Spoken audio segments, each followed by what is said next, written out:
Hello, my name is Chloe, welcome to my channel. Today I'm bringing to you my February wrap-up.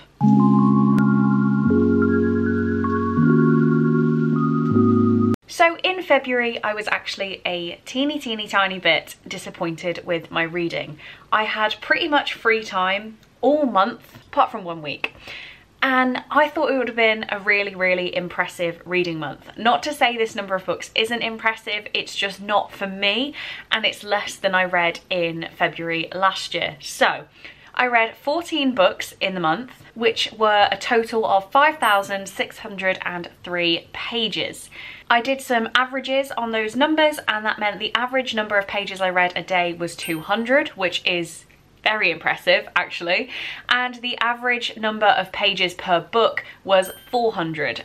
Trust me on these numbers, they look very precise. My ratings though went very well, and people who've been following my channel for a while may know that I'm very harsh on giving 5-star ratings, but in February I read 5 3-star books, 2 3.5 stars, 1 4-star, 2 4.5 stars, and 4 5-star books. So I had a really good month in terms of the ratings I was giving, and I consumed them on a more of an even mix than I normally do. I read 9 normal books, meaning full prose that I read with my eyeballs, and 5 audiobooks. So normally there are less audiobooks as a percentage, but I should have maybe done that as a percentage and compared it. Never mind, maybe next month.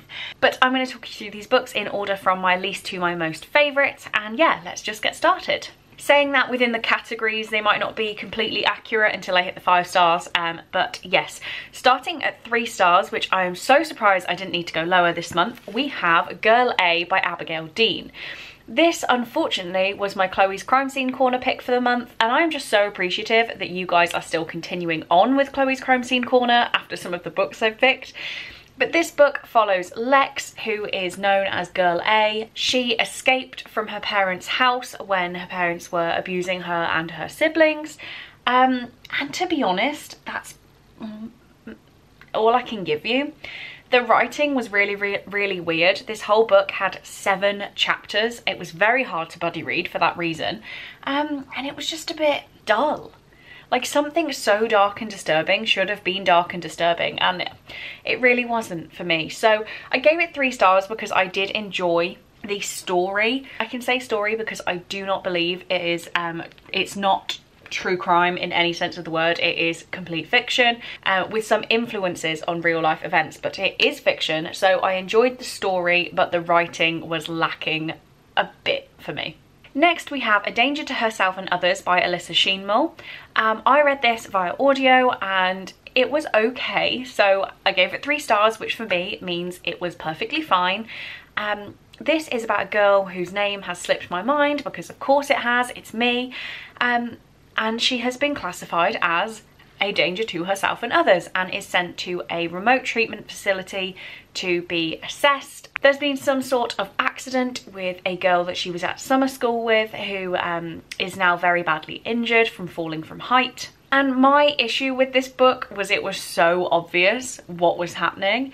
If you've never read anything with this sort of look at mental illness, then maybe you wouldn't get it, but yeah, it's very obvious what's happening, and that did bring the enjoyment down for me, because when the big reveal happened, it was exactly what I was expecting. But I would recommend this book if you are a YA reader and you haven't read that much into mental illness and treatment facilities, then maybe it would be a good read for you, but it was not the best thing I've read. Next we have Season of the Witch by Reese Brennan, which is the first book in the Chilling Adventures of Sabrina story. These books have been inspired by the Netflix series, and you can definitely tell that throughout. I actually listened to the audio for this one, even though I have the physical copy, and I have Emily from Emily Kathleen Reads to thank for the physical copy. It just didn't tick all the boxes for me. It was enjoyable, I liked listening to it, and it did feel like I was just listening to an episode of the TV show. So that is good. Again, 3 stars is fine, but it just didn't really give me any more. If you're unaware, this follows Sabrina Spellman, who is a teenage witch. Definitely prefer the original series to the new Netflix series. But this is about Sabrina and her 2 aunties that she lives with and her cousin. And it's also about her and her relationship with her school friends while she's going through knowing that she needs to leave the human, mortal, whatever you want to call them, high school and go to the witchy high school after her dark baptism. Definitely enjoyed the story. If you've never watched the TV show, then I would recommend this book. But I feel like when you've watched the TV show, nothing in here is new, or maybe like it's all expected. And I think that's maybe the issue. But it is based on the TV series, so I see why that happened. I do have the other 2 books in the series, so I'm going to be continuing on and keeping hold of this, but it didn't knock my socks off. Next we have You by Carolyn Kepnis, which I listened to on audio as well. This is a book that inspired the Netflix series You. I seem to have a trend this month with Netflix and 3 stars. But this follows Joe, who starts stalking a woman called Beck, who comes into his bookstore. And the whole book is about him stalking Beck. The very interesting thing about this book is that it's told in 2nd person, so it's written as if Joe is stalking you rather than stalking somebody else, which was really, really creepy. Overall though, the story didn't do more for me than that, so I'm just going to leave it there because I realise I've been talking a lot about the past couple of books, but it just didn't really wow me. It creeped me out in the beginning, it made me feel uncomfortable, but that kind of didn't continue on. It just got weird and boring, so 3 stars. And the final 3-star read was The Fear by C.L. Taylor, which was actually another audiobook. I think I've proved something with me and audiobooks this month. I didn't love this. This was about Lou, who ran away to France with her well, not her teacher. I read it as teacher because it says it on the back. It's not teacher, it's like a instructor, I guess. But Lou runs away with her instructor at 15, I think she was 15. Obviously, she thought he was the absolute love of her life, and it says, but Mike wasn't what he seemed and he left her in pieces. And then we're now looking at Lou at 32, and she finds out that Mike has started seeing this girl, Chloe, who is 15, which is obviously very disturbing. And yeah, the fact that her name was Chloe was really creepy. This is also set in my local area, so the local like county, I guess it stretched over, which was interesting to read. My issue with this book, it wasn't thrilling in any sense of the word, so I gave it 3 stars because I did really like the storyline. I thought it was very intriguing. It could have made a very hard-hitting contemporary book, but I wasn't thrilled at all. There was one thing right at the end which nearly made me gasp, like the last couple sentences, but really it just didn't, it's not stuck with me, and I have no issue letting this go. Next, I have a contemporary book to talk about, and that is The Lucky Escape by Laura Jane Williams. Again, I listened to this one on audio. And this follows our main character, who again, their name I've forgotten. This character is abandoned on her wedding day by her fiance, and the fiance's parents decide that she still really needs to go on this honeymoon. So she takes a guy that she's just kind of started talking to, a bit friendly, called Patrick. She takes him on her honeymoon, and that's kind of the story. So yeah, 3.5 stars. I did really like the storyline, the romance, all the friends to lovers feelings, but it just didn't really stick with me. And I have heard from a few people, particularly Rachel, that this is her weakest book, so I'm very excited to carry on and read Our Stop and The Love Square, but this one just didn't really do much for me. The other 3.5-star book is Spark by Alice Broadway, which I guess I'll come on to more in a second because I also read another book related to this month. This one is the second in the Ink series, but it's called something that's not Ink. Okay, sorry if I've shuffled, I had to move around a second, but as I was saying, Spark is the second book in the Ink series, which follows a society where everything about you is tattooed onto your skin, and when you die, your skin is flayed and is turned into a book. Book number 2, I can't really tell you much about. I will say though, 3.5 stars. It was a little bit of a letdown from book 1. I think my issue is that book 1 sets up a whole society, all these new rules, new jobs, new ways of living, and then there's some action thrown in on top.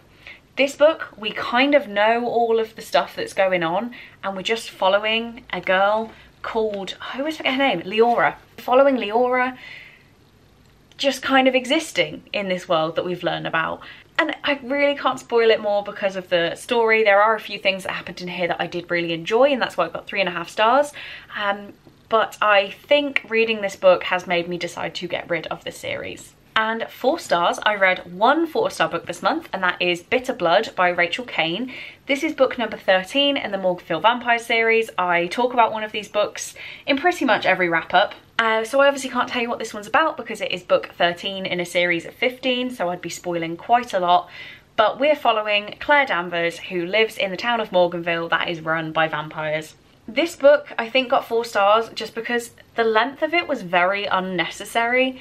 I do really enjoy these characters, I enjoy the storylines, I enjoy Morganville as a setting, but I feel like this was maybe a bit of a filler just to get to book number 14 and 15 to finish off the series. So yeah, a little bit fillery, which got it 4 stars. Now moving on to the 4.5 stars, I knew we'd be getting around to this one quickly, and we have Ink by Alice Broadway, being book number 1 in the Ink series. So I read this quite a while ago now, in September of 2020, my little bookmark says. So I reread it just so I could carry on with Spark. This book is much stronger, it's much more enjoyable. I did originally give this 5 stars and I lowered it down to a 4.5 just because I feel like it wasn't as mind-blowing.